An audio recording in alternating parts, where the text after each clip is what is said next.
Hi everyone, welcome back to the workshop. So my last video was about this Warco 3-in-1 tool and it is absolutely fantastic. I'm really pleased with it. But when I was using it, there were a couple of things that I noted that could be a little bit better. And one of them was this guide. So the guide doesn't actually go up to, this is the holder and this is the cutting edge. So what I thought was I'll make a guide that is the full length, and then when you're trying to cut a smaller piece, it's not going to end up going down here. So other than this adjusting here, which to be honest, once you've adjusted the cutting blade, you shouldn't need to adjust it very often.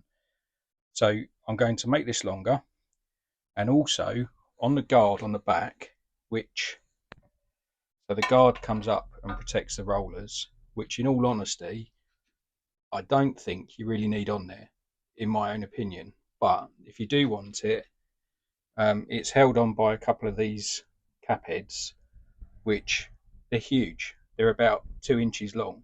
So what I was thinking, I'm going to make some knurled nuts or knurled headed bolts that are going to go through and replace that. And then obviously you don't need a tool to be able to use it. So I'm not going to dilly dally. I'm going to get the bits made and then we're going to put them on, have a look, see how it is.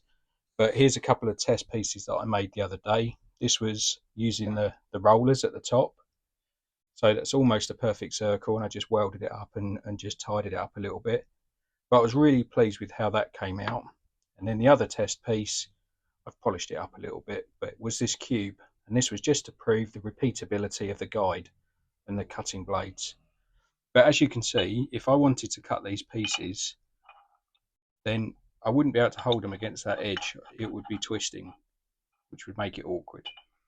So let's get these bits made up, have a look, see what they perform like, and then we can have another go with it. Right, so I've made my modifications. So the first one is just this guide, which is going to replace this guide here. So just as a demonstration, I've used cardboard because it's easier to show you with. But basically, in order for me to use the whole straight edge and do a cut, i.e. to keep it square on here,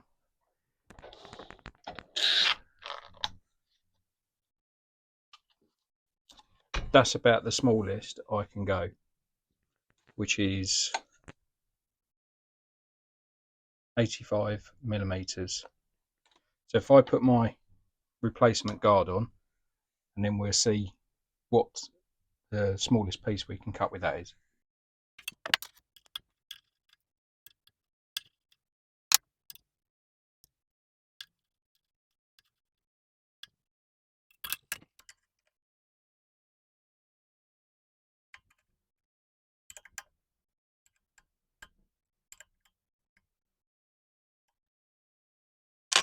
So we're just squaring the guide up so that pieces we cut are parallel with the blade.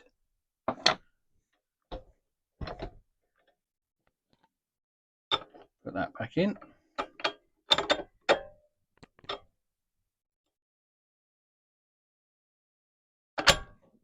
Like that. And we've got clearance here as well, so it's not going to interfere with the part that holds the work down. Then same bit of cardboard, so I can now feed that in much further and still keep my straight edge on there. And I could probably go a little bit further. If it were metal, obviously it's going to be a bit easier, but just to show you, that's now 45mm. So we've gained 40mm of straight edge. So if you obviously imagine this is the material, you can just keep feeding in and in and in until you're using literally the smallest part of the straight edge and you're not wasting material. So that's the first mod. Now we'll turn it around and we'll have a look at the second mod. Right, so the second little mod is on the guard on the back here. It's just the pivot bolt. So I don't think I'm going to run this guard very often, but I'll probably keep it on it so I know where it is. This bolt here is one of the hinges. Now it's a cap head, so in order to get that off, I've got to get an Allen key to start with. and then unscrew it out.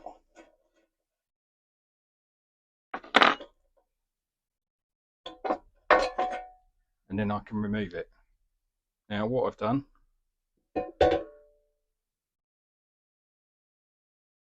and you can see it's a bit of a pain. So what I've done, I've just made up a simple pin with a threaded section and a knurled bit on the end.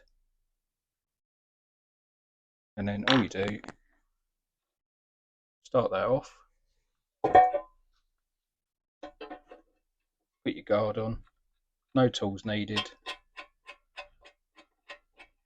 put it up, and there you go. So I think it looks a lot neater and a lot tidier than just another cap head bolt. I'll make one for the other side just to keep it even. So there we go, just a couple of free mods that I've managed to make in my workshop. I'm sure that you've probably got the capabilities to do the same. And if anyone's got any comments, please leave them in the description below, and I look forward to hearing from you. Thanks very much.